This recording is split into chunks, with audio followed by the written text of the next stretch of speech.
Programme मध्य मुकाबले में खुशामदीद। मैं हूं रबिया हसन और मेरे साथ मौजूद है रऊफ क्लासरा। और आज के प्रोग्राम में जो टॉपिक्स हम शामिल करेंगे उसमें सबसे पहले हुकूमत ने पीटीआई पर पाबंदी, पानी पीटीआई पर आर्टिकल 6 लगाने का ऐलान कर दिया। सियासी हालात में बड़ा टकराव, पीपल्स पार्टी पीछे हट गई। सुप्रीम कोर्ट के फैसले के बाद मामलात संगीन हो गए। पीटीआई ने पाबंदी की सूरत में संगीन नताइज की धमकी दे दी। शहबाज सरकार के लिए पीटीआई पर पाबंदी के नताइज क्या होंगे, सुप्रीम कोर्ट और सफारती दुनिया का रद्द अमल क्या हो सकता है।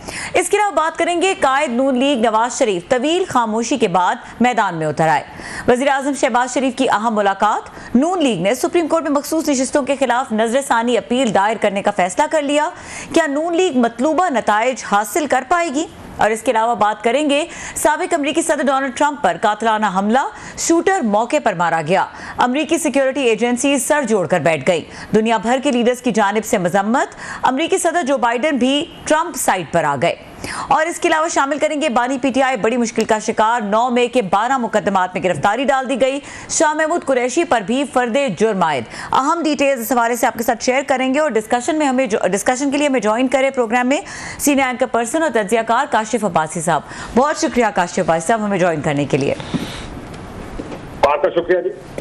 काशिफ भाई साहब, एज यूजुअल आपसे बात करके मजा आता है और जिस तरह से आप एनालिसिस देते हैं एक डिफरेंट पर्सपेक्टिव सामने आता है। और राइट आफ्टर योर प्रोग्राम, क्योंकि आपके प्रोग्राम में भी कुछ डिस्कशन हो रही थी, उस हवाले से ही बात करेंगे। काशिफ साहब, स्टार्टिंग फ्रॉम देश के मुस्लिम लीग नून या हुकूमत ने ये फैसला कर लिया है, उन्होंने कहा जी हम पीटीआई को बैन करेंगे। कैसे देख रहे हैं इस पाबंदी को, इस फैसले को? जाइए, बेवकूफाना फैसला किया है। मैं तो आज भी जब आपने प्रोग्राम का जिक्र किया, मैं का मूवमेंट पता नहीं क्यों हमारी सियासत में अकलमंदी सिर्फ अपोजिशन में होती है लोगों के पास, क्योंकि आसान होता है अकलमंद होना। आइन और कानून की बात करते हैं, अच्छे प्रिंसिपल्स की, ह्यूमन राइट्स की, आइन का दिफा करना होता है, वोट को इज्जत दिलानी होती है। हर कोई अपोजिशन में बहुत अकलमंद होता है। इनको कुछ होता है जब ये हुकूमत में आते हैं, पता नहीं क्या हो जाता है। इन्होंने इसी किस्म के फैसले करने होते। ये मेरी तो समझ से बाहर है कि इस सुप्रीम कोर्ट में अमूमन माजी में सुप्रीम कोर्ट ऐसी हुआ करती थी जो कि इस्टेब्लिशमेंट के साथ मिलकर गेमें खेलते थे। इस्टेब्लिशमेंट की अगर ख्वाहिश किसी को निकालना तो निकाल भी देंगे। वो बहुत से ऐसे काम हुए पाकिस्तान की तारीख में जिसमें आपको नजर आता था कि गठजोड़ है। एक ऐसी कोर्ट जो इस वक्त आपको अपने आप को फ्लेक्स करती हुई नजर आ रही है, जो खड़ी है, जो कहती है हमने आपकी गेम नहीं खेलनी, उसके पास हाथ रेफरेंस देने के तरीके के साथ बैन किया गया। अब वो फैसला जब देंगे, हमने आपके पास नाकाबिले ऐसे शबायत हैं जो नहीं हो गुजर गया। आज जाके इमरान खान की हियरिंग हुई है और उसको गिरफ्तार अभी किया गया, वो जमानतें भी खारिज हुई, साइफर केस खत्म हो चुका। बहुत से केसेस की जो अब किस आपकी आवाज में डिस्टॉर्शन है, अगर थोड़ी सी जगह अपनी चेंज करें ताकि सिग्नल्स ठीक से आ सकें।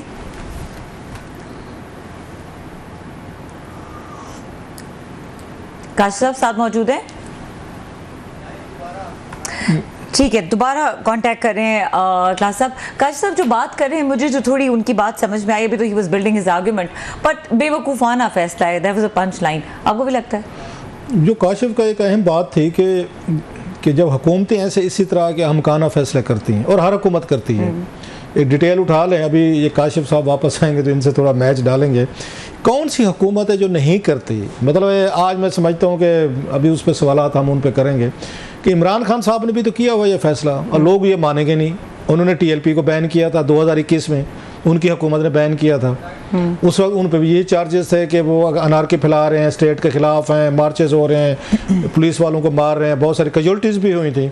सो खान साहब के पास अपनी रीजनिंग थी, तो उस वक्त भी इसी तरह का टीएलपी ने इस पर एहतजाज किया था और उन्होंने इस पर बातें की थी। जब टीएलपी के साथ मुआहदा किया गया था, इन्होंने शायद खकाना भाई साहब के दौर में हुआ था, उस वक्त बहुत सारे हमारे जैसे लोगों ने कहा था कि आप इस तरह के मुआहदे रियासत करेगी, इनके साथ ये जो धरने देने आएंगे, लड़ने आएंगे, एजिटेटर्स आएंगे तो नुकसान होगा। और उस फैसले के खिलाफ आपको याद होगा फिर जनरल बाजवा साहब, जनरल फैज़ साहब और फिर उस वक्त इमरान खान साहब की हुकूमत जो है, उन्होंने रेफरेंस भेज दिया था कि जनाब ये सुप्रीम कोर्ट ने फैसला क्यों दिया है उनके खिलाफ, एजेंसीज के खिलाफ या इदारों के खिलाफ। सो ये हमाकतें कहें, पावर का एक एरोगेंस कहें, गरूर कहें कि जनाब कि वी आर पावरफुल और हम ये सारी चीज़ें कर सकते हैं। सो मेरा ख्याल है कि जो मेरी राय है, काशिफ की अपनी एक ओपिनियन काशिफ साहब साथ मौजूद हैं। जी काशिफ साहब से पूछना जरा। जी काशिफ भाई साहब, आप बात कर रहे थे, प्लीज कंटिन्यू कीजिएगा। नहीं, मैं जरा क्लासेस साहब की राय भी सुनना चाहता हूँ। मेरी राय ये थी, मैं अपने सवाल की शक्ल में करूंगा आपसे राय। मैं जरा चाहता हूँ पहले आपकी राय सुन लें। मैंने वैसे तो सुनी थी प्रोग्राम में, लेकिन फिर चाहता हूँ आप दे लें, मैं अपने सवाल की शक्ल में अपनी राय दूंगा ब्रदर। जरूर जरूर जी। अच्छा, आप कुछ कह रहे थे सर? मैं ये कह रहा था कि ये सियासी तौर पर कोई ऐसा फैसला इन्होंने नहीं किया जो मुझे लगे कि कोई बड़ा अक्लमंदाना फैसला।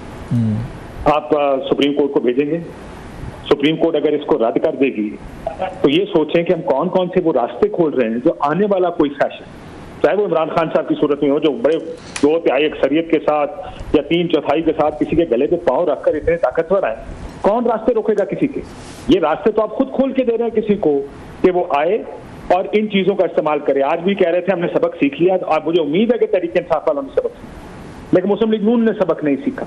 पीपल्स पार्टी ने लाताल्लुकी कर दी, ANP ने लाताल्लुकी कर दी, JUIF इतनी लड़ाई थी उनके साथ, उन्होंने भी कहा कि ये फैसला ठीक नहीं है। एक जमात खड़ी है और वो है मुस्लिम लीग नून। आप सोच लें उनकी पॉलिटिकल विजन और पॉलिटिकल सोच क्या हो। अच्छा ये बताएं काशिफ, आपने एक इम्पॉर्टेंट बात की है कि पीपल्स पार्टी इसमें बिल्कुल साथ नहीं है, और आपका प्रोग्राम में हम सुन रहे थे, आपने ये भी बात की कि जो कोई हमें वजीर नहीं मिल रहा जो इस फैसले को डिफेंड करे, और कोई भी मुस्लिम लीग नून का वजीर इस में हामी नहीं है, शामिल नहीं है। आपको यकीन है फिर ये फैसला कर क्यों रही है मुस्लिम लीग नून, और पीपल्स पार्टी की क्या सिचुएशन है? क्या उन्होंने डिस्टेंस कर लिया अपने आप को इस फैसले से मुकम्मल तौर पर, फॉर्मली? देखिए, मैं आपको इतना बता सकता हूँ कि मैंने दोनों साइडों पे बड़े लोगों को फोन किया और हमारी टीम ने कांटेक्ट किया कि अगर पीपल्स पार्टी से आप आके अपना मौका, किसी को नहीं छोड़ा होगा हमने। जाहिर है इस वक्त पार्टी की पोजीशन वाजी नहीं। नासिर हुसैन शाह साहब ने ये जरूर कहा कि मैं जाती व्यू देता हूँ, ये नहीं होना, लेकिन मेरा ख्याल है सब अपनी लीडरशिप के फैसले का इंतजार कर रहे हैं, क्योंकि अगर लीडरशिप ने कहा ये आर्टिकल 6 लगना चाहिए तो फिर तो जाके सारी पीपल्स पार्टी को डिफेंड करना पड़ेगा इसको। फरदुल्ला बाबर साहब तो जाहिर है ऑफिस होल्डर नहीं है, वो MNA MPA नहीं है, इसलिए उनके लिए आसान है कसूली पोजीशन लेना। जैसे मैंने कहा वो अपनी पार्टी में भी अपोजिशन में काम करे, तो बाकी पार्टी मिसिंग है। मैंने जिन लोगों से नून में बात की, देखिए 2-3 लोगों ने टीवी पे आकर इस पर अपने तहफ़्फ़ुज़ात का इज़हार कर दिया। 2-3 लोगों ने कहा, मैं हालांकि खुर्रम दस्तगीर साहब ने कहा, आबिद शरीनी ने कहा कि हमें फैसले के हाथ में नहीं है। मैंने 2-3 लोगों से बात की, तो कहते पता ये कौन एडवाइस कर रहा है, लेकिन सब ये भी कहते हैं कि एडवाइस पार्टी के अंदर से नहीं आई, ये एडवाइस बाहर से आई है। इसमें किसी ने कहा कि ये काम करना है, हुकूमत ने, शहबाज शरीफ साहब ने शायद मियां साहब को कहा होगा। ऐसी जब हुकूमत होती है और ऐसे हालात होते हैं, देखें उन्होंने कहा कि मुल्क की सलामती के लिए काम कर रहे हैं, ये काम सियासी सलामती के लिए हो रहा है, हुकूमती बका के लिए काम हो रहा है। तो उन्हें पता है कि इमरान खान की जमानतें हो रही हैं, अगर वो बाहर निकल आया तो जाहिर है हुकूमत तो चलाना मुश्किल हो जाएगा। पहली चीज तो मुझे ये नजर आती है। दूसरा, ये अदालत का एक फैसला था, डॉक्टर साहब ने देखा, आप लोगों ने देखा होगा जुम्मे का जो आया, मुझे लगता है वो प्लान ये था कि अगर 1-2 अक्सरियत मिल जाएगी, इनके जहन में कोई आईनी तरमीम का प्लान था जिसके बारे में हम सब जानते हैं कि जगह जगह अपने लोग होंगे, और उसके बाद इस किस्म का कोई प्लान रोल आउट करना था जिसमें पाबंदी भी लगे, जिसमें आर्टिकल 6 भी लगे, वहां पर मर्जी के बेंचेस बने और लोगों को सजाएं हों। मुझे ये लगता है कि वो प्लान तो हो गया चौपट उस फैसले के बाद जो मखसूस नशिस्तों का फैसला। अब जल्दबाजी में ये प्लान बी लॉन्च किया गया है, इसका होना कुछ नहीं, मेरा नहीं ख्याल इससे कोई चीज निकलेगी, लेकिन एक ऐसा फैसला है जिसने ऐसे रास्ते खोल दिए हैं कि आप सोचें ये अगर कोई दूसरा आ गया और वो फैशिस्ट माइंडसेट का हुआ, क्या करेगा वो, और इनके पास दिफा क्या रह जाएगा अपनी पोजीशन का। बड़ी मुझे तो अफसोस कुन सूरत हाल नजर आ रही है। जमहूरियत इस मुल्क में पहले नहीं थी, नाम की जमहूरियत रह गई थी, अब नजर आ रहा है कि नाम की जमहूरियत भी नहीं है। ऐसे ही कुछ जमहूरियत का लिबादा हो रहा है, हम लोग बस चल रहे हैं। इस मुल्क में जमहूरियत की नाम की कोई चीज पाकिस्तान में कम अज कम नहीं। जी बहुत शुक्रिया काशिफ आपका, thank you very much sir. अभी आपने कहा कि ये एक प्रेसिडेंट सेट की जाए कि कल को नवाज लीग भी इसके उसमें आ सकती है, घेरे में आ सकती है, तो हम ज़्यादा लंबे नहीं जाते, चलो 70s में 50s में नहीं जाते जब पार्टीज बैन हुई थी। भुट्टो साहब के दौर में भी हुई हैं, याह्या खान साहब के दौर में भी हुई, अयूब खान साहब या उससे पीछे अगर जाएँ तो उस वक्त भी हो रही थी पार्टीज। रिसेंटली देखें तो 2021 में इमरान खान साहब वज़ीर आज़म थे और TLP को बैन किया गया था, आपके सामने की बात है। तो खान साहब तो ये काम कर चुके हैं, उनकी हुकूमत कर चुकी है सर, और आपको याद होगा बाद में उनसे बैन, और बैन के बावजूद उन्हें इलेक्शन भी लड़ लिया था, सीटें भी निकालनी थी सर। इस मुल्क में क्या कुछ नहीं होता। आज वो पीटीआई जो है, जैसे आप कह रहे हैं कल को नवाज लीग कटहरे में खड़ी होगी, वो बैन का सामना करेगी। तो खान साहब ने तो अभी 2021 में इनको बैन किया हुआ है सर, टीएलपी। सर आपको याद होगा आर्टिकल 6 ख्वाजा आसिफ साहब पर लगाने की बात भी इमरान खान साहब ने उस वक्त के डीजीएफआई को की। नहीं, बात नहीं थी, मैं आपको सारी बात काट रहा हूं, मैंने स्टोरी की हुई है, काशिफ में थोड़ा बता दूं। बकायदा एजेंडे पे आई थी, कैबिनेट के एजेंडे पे आई थी सर, इस पे ब्रीफिंग दी गई थी, इमरान खान साहब ने प्रिजाइड ओवर किया था, मैंने स्टोरी की है, मुझे इसलिए याद है सर।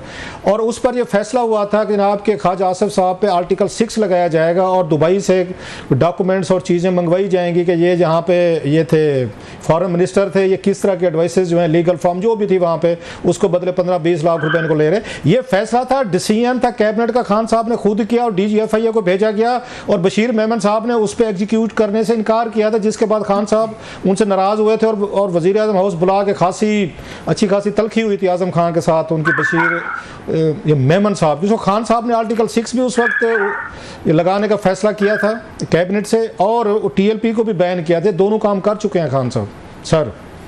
और आपने देखा, आपने खुद ही बताया था उस वक्त कि जब ख्वाजा आसिफ साहब का वाकया हुआ का मसला, तो उस वक्त किसी ने इनकार कर दिया, लेकिन उस वक्त इनकार की एक लिस्ट मौजूद थी।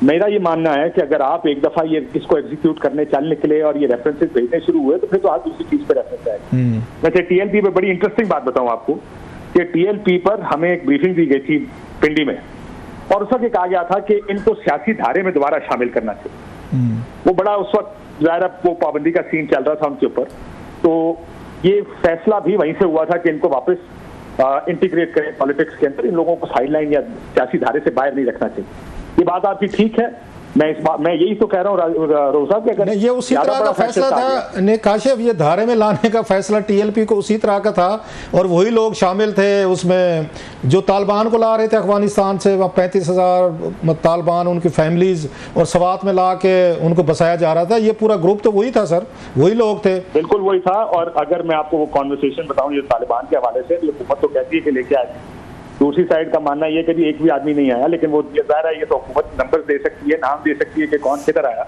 लेकिन जब बातचीत हो रही थी तो किसी ने कहा, तालिबान की तरफ से एक एतराज उठाया गया कि आप तो कल चले जाएंगे, पॉलिसी फिर बदल जाएगी और हम मारे जाएंगे जिनको आप वापस पाकिस्तान लेकर आ रहे हैं। तो उसका कहा गया था नहीं, मेरे बाद ये साहब हैं, ये आर्मी चीफ बनेंगे, आप फिक्र ना करें, पॉलिसी लंबे अरसे के लिए चलेगी। यहाँ ये भी हमारे मुल्क और वो आर्मी चीफ नहीं बने, और वो आर्मी चीफ नहीं बने जिनको जनरल बाजवा साहब बनवाना चाहते थे। जी बिल्कुल बिल्कुल, आर्मी चीफ नहीं बने, लेकिन ये गुफ्तगू हुई तो जो मुझे उस वक्त एक वजीर थे, उन्होंने ये बात बताई कि ये इस तरह की गारंटीज दी गई थी। पर बहरहाल तो सब मसला ये है कि हमारे मैं थोड़ा सा, मैं सॉरी आपकी बात काट रहा हूँ, बड़ी अहम बात कर रहे हैं।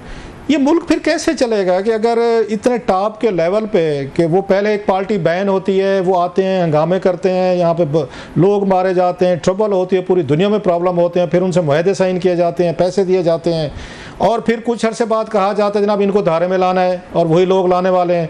और फिर उसके बाद वो कहते हैं तालिबान जो यहाँ से ऑपरेशन के बाद जो जनरल कियानी साहब के दौर में ऑपरेशन हुए थे और वो अफगानिस्तान भाग गए थे और बहुत सारा खून बहा था, बेचारे इनोसेंट लोग सवात और पश्तून एरियाज़ के हमारे, उन्होंने जाने दी और हमारे फौजी भाइयों ने भी दी। उन्होंने कहा इनको भी धारे में लाना है, TLP को भी धारे में लाना है दुनिया भर में। मतलब ये किस तरह के हमारे हुक्मरान रहे हैं, किस तरह के लोग रहे हैं कि इस तरह के काम करके गए हैं हमारे साथ।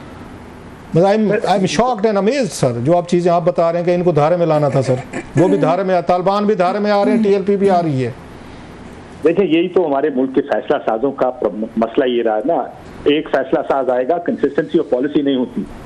आप पिछले 10, 20, 30, 40 साल की उस सियासत उठा के देखें, जिस तरह हमने मिलिटेंट्स के साथ डील किया, उस चीज़ को उठा के देखें। आज क्यों हम इस जगह पे जहाँ पे हम खड़े, क्योंकि किसी ने ये फैसला किया कि हमने आज़ादी बनानी है और फिर हमने फैक्ट्रियाँ लगा दी आज़ादी बनाने की।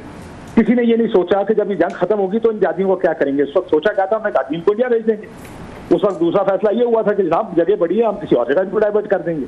लेकिन जब वो वापस आए और आपको उन्होंने निशाना बनाया तो आपको ये भी पता नहीं था कि इनके साथ डील कैसे करना। आप ऑपरेशन करते हैं, आपको याद होगा एक ऑपरेशन के लिए नवाज शरीफ साहब के दौर में कैलकुलेशन ये बताई गई थी कि 30% चांस है ऑपरेशन की सक्सेस का। यानी हमने अपने लिए जो बारूदी सुरंगें बिछाई हैं, इस मुल्क को यहाँ तक लाया है, हम इन फैसलों की वजह से लेकर बड़ी मेहनत की, हमने बड़ी मेहनत किया सर इस पे। बहुत मेहनत के साथ हम इस जगह लेकर आए। सियासत में देख लें, किसी ने फैसला किया नवाज शरीफ को निकालना है, दूसरे ने आगे कहा नहीं नवाज शरीफ ने वापस आना है, इमरान खान को निकालना है। इससे पहले फैसला होता था बेनजीर भुट्टो को नहीं आने देना। तो हर आदमी आकर अपनी सियासी ख्वाहिश के मुताबिक ये फैसला करता है कि इस मुल्क का सियासी लीडर कौन होगा या जो हुकूमत किसके हाथ में देनी।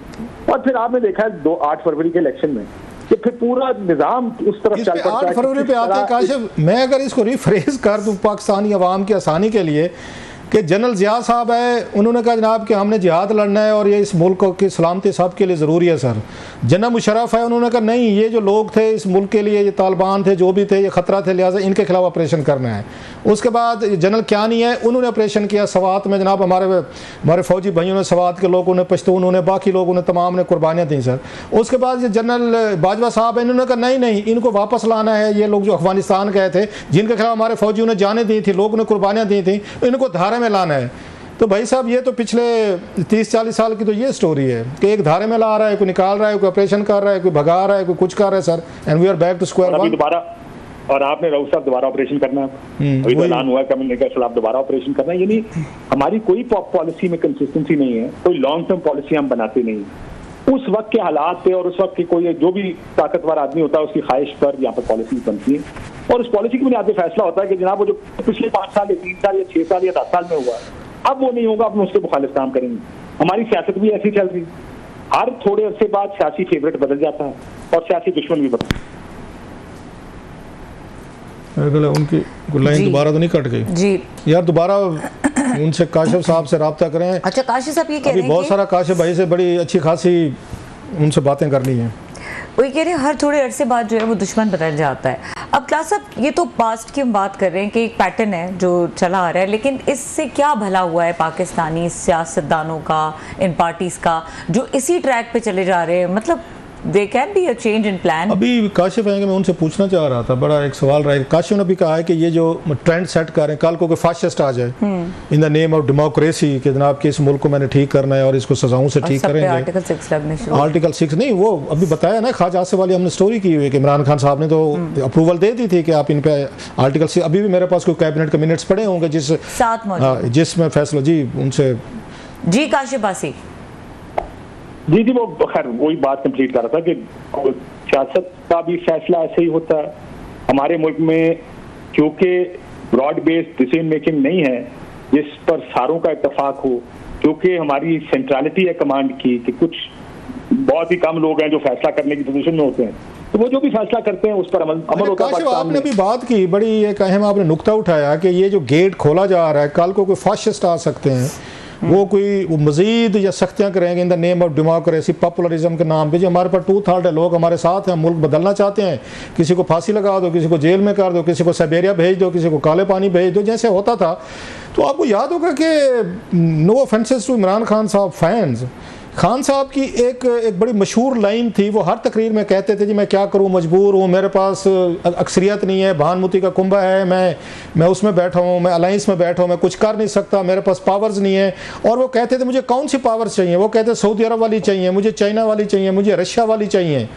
तो खान साहब तो इस तरह की पावर्स मांगते थे जो पावर्स अब यूज़ हो रही हैं सर। ये आइडिया तो खान साहब का था कि जनाब के चाइना में वजीरों को फांसियाँ लगती हैं, फलां मुल्क में उनको फायरिंग स्क्वाड के आगे खड़ा कर दिया जाता है, सऊदी अरब में ऐसे होता है, वो तो हमें मिसालें देते थे सर। तो खान साहब तो इस तरह के ये काम करने के लिए उनके जहन में तो एब्सोल्यूट पावर थी, और चाइनीज़ और रशियन और सऊदी मॉडल्स उनके बड़े फेवरेट थे सर। अब वही बेचारे उन्हें ये PTI पे आजमाए जा रहे हैं सर, वही मॉडल सारे एप्लीकेबल हो रहे हैं।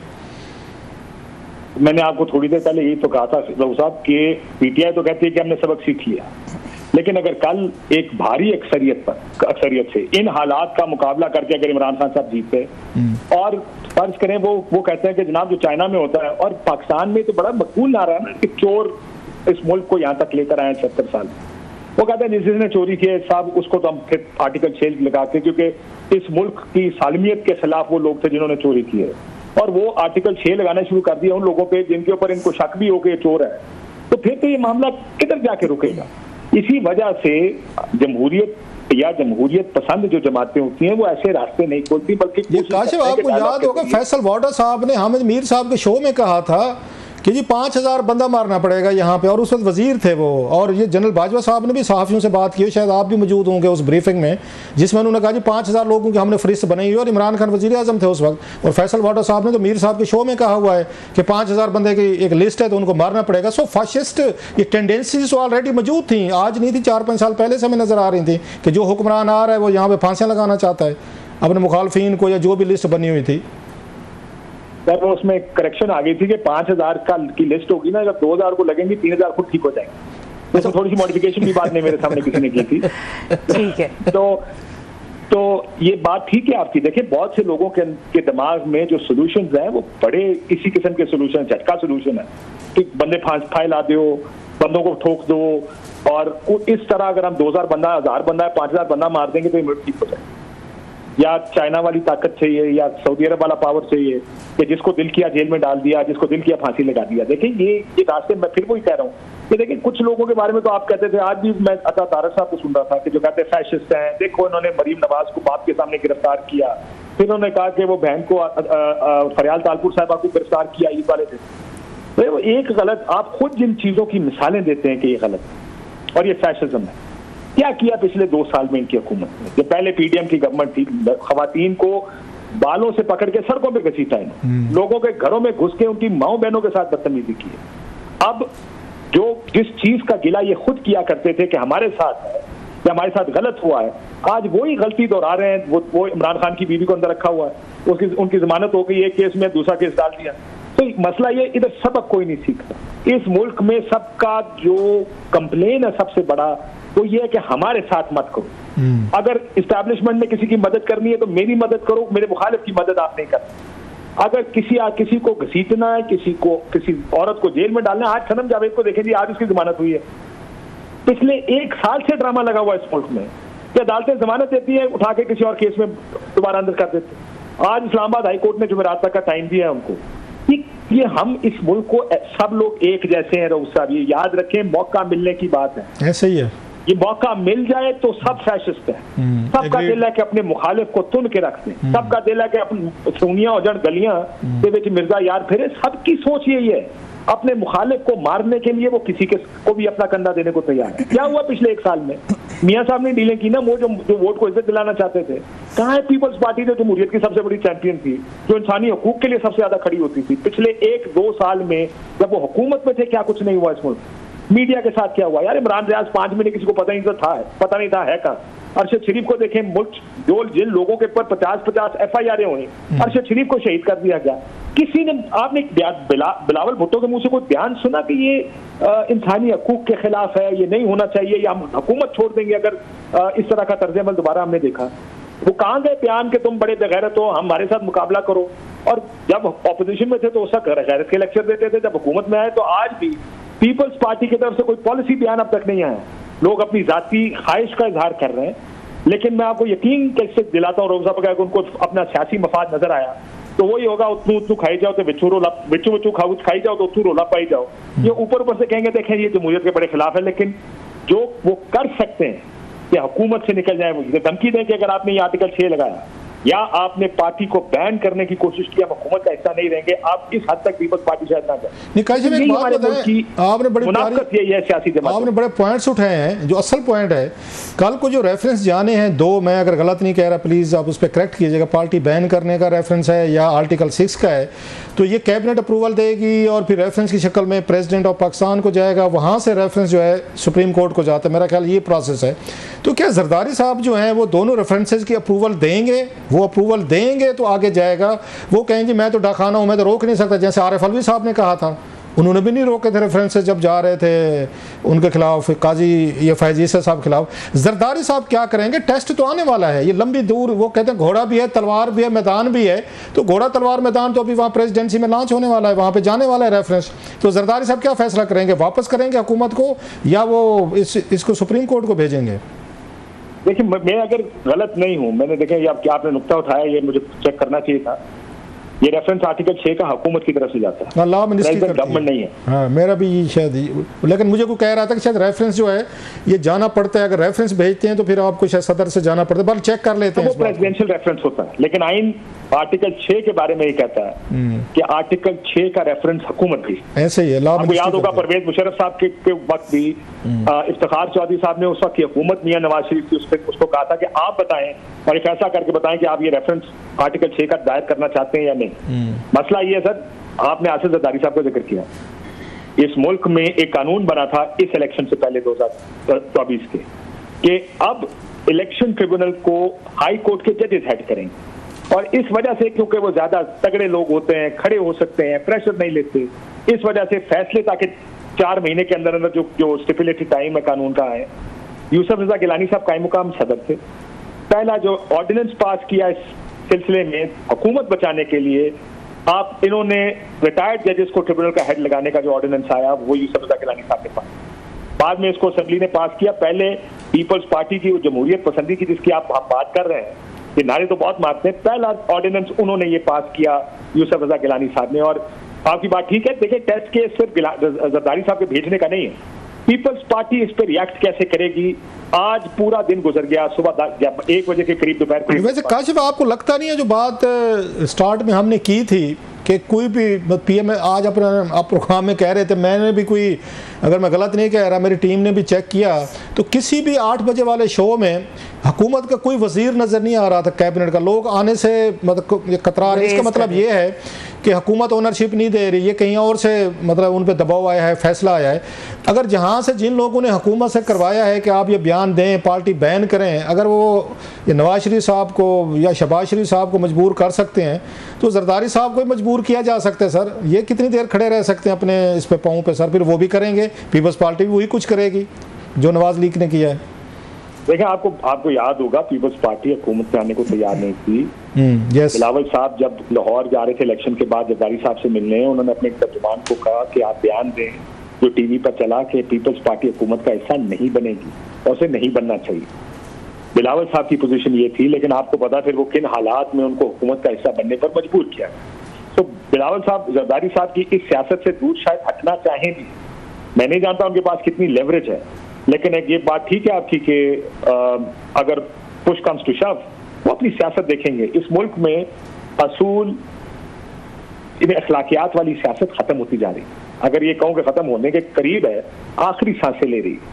किसी को इखलाकियात, आइन, कानून, जमहूरियत। काशिफ मैं इसलिए कह रहा था कि पीपल्स पार्टी ठीक है, वक्त के साथ वो पार्टीज बदलती भी हैं, लेकिन भुट्टो साहब ने भी तो की हुई। भुट्टो साहब भी मेरे ख्याल 74-75 में उन्होंने भी पार्टीज, पॉलिटिकल पार्टीज को बैन किया हुआ है, वो भी ये काम कर चुके हैं। सो पीपल्स पार्टी की तारीख में तो है, वो बदल जाते हैं वक्त के साथ, हम उनको ब्लेम नहीं करते, लेकिन ये टेस्ट केस तो है इनके लिए कि कैसे खड़े होंगे।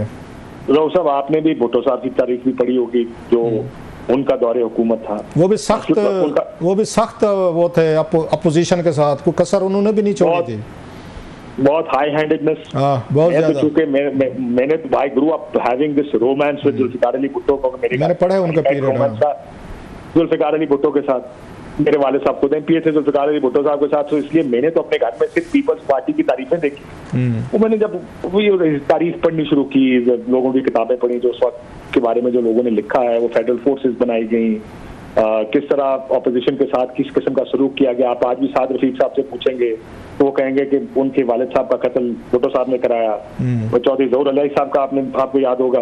तो बहुत सारी चीजें जो बाद में लिखी गई हम लोगों ने पढ़ी होंगी, पढ़ी जरूर होगी, लेकिन भुट्टो साहब का शायद एक इनकार उनको अमल कर गया तारीख में। जो चौधरी ज़हूर अली साहब का जस्ट मैं थोड़ी करेक्शन कर दूं, चौधरी ज़हूर अली साहब का जो कत्ल का था अल जुल्फकार पे लगता था, और जनरल जिया के दौर में, अगर if I am not wrong, early 80s में हुआ, तो भुट्टो साहब के दौर में नहीं हुआ था। जेल में डाला था उन्होंने, उनको जेल में जरूर डाला था, पूरी अपोजिशन जेल में थी उनको भुट्टो साहब के दौर में, लेकिन ये कत्ल मेरा ख्याल ज़हूर अली साहब का अर्ली 80s में हुआ था, जब general Zia was ruling this country. I stand corrected. मैं तो खैर ये इसको ब्लेम पीपल्स पार्टी जेल में थे, वो जेल में जरूर उनको जेल में डाला था ज़हूर अली साहब और बाकी उनको। सर जी बिल्कुल। तो मसला ये कि वो दौरे हुकूमत भी था, पीपल्स पार्टी ने अपने आप को बहुत दूर किया उससे। मोहतरमा बेनज़ीर भुट्टो की सियासत इन माय व्यू वाज, उन्होंने बहुत अपने आप, उनकी सियासत असल में जमहूरियत के करीब तर, अगर पीपल्स पार्टी के दौर में किसी ने सियासत की लीडरशिप, वो बेनज़ीर भुट्टो साहिबा की।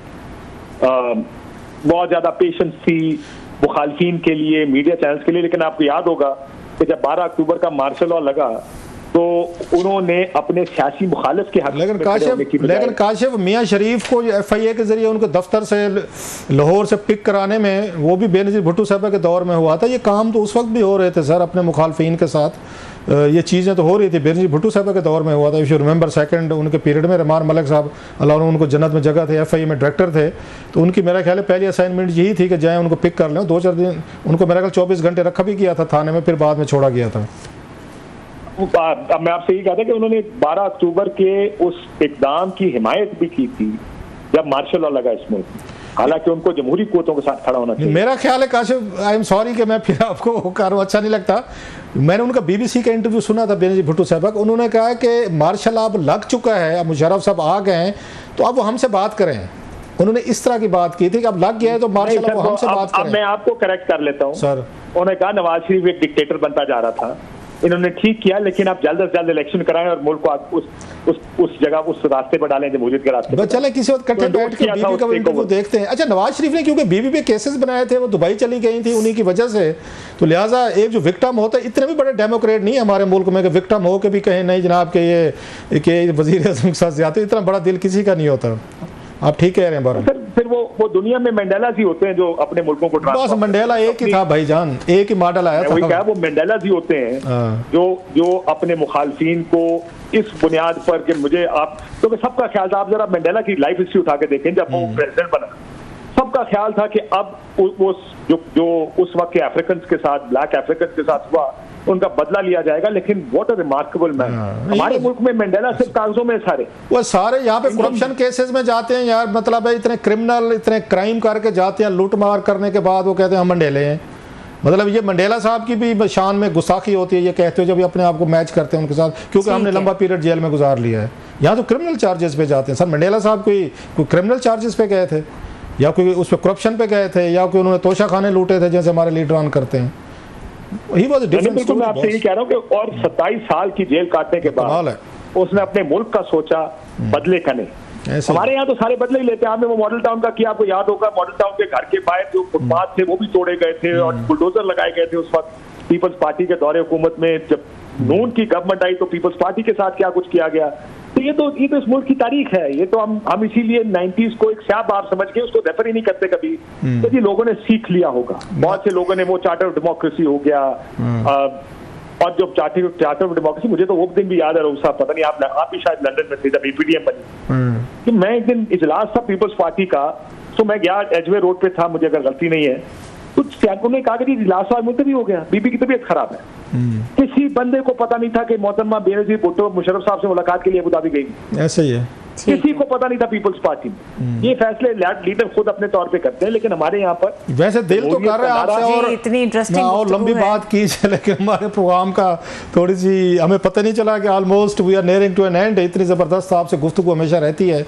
तो काशिफ भाई, thank you very much. We are grateful brother. Exclusive गुफ्तगू कर रहे थे हमसे, और यहाँ पे वक्त हुआ ब्रेक का। ब्रेक के बाद हमारे साथ मौजूद होंगे वाशिंगटन से लाइव सीनियर सहाफ़ी अनवर इकबाल साहब। उनसे बात करेंगे ये जो अनफॉर्चुनेट इंसिडेंट हुआ, डोनाल्ड ट्रंप पर कातिलाना हमला हुआ, इसके हवाले से। इस ब्रेक के बाद हमारे साथ रहिए।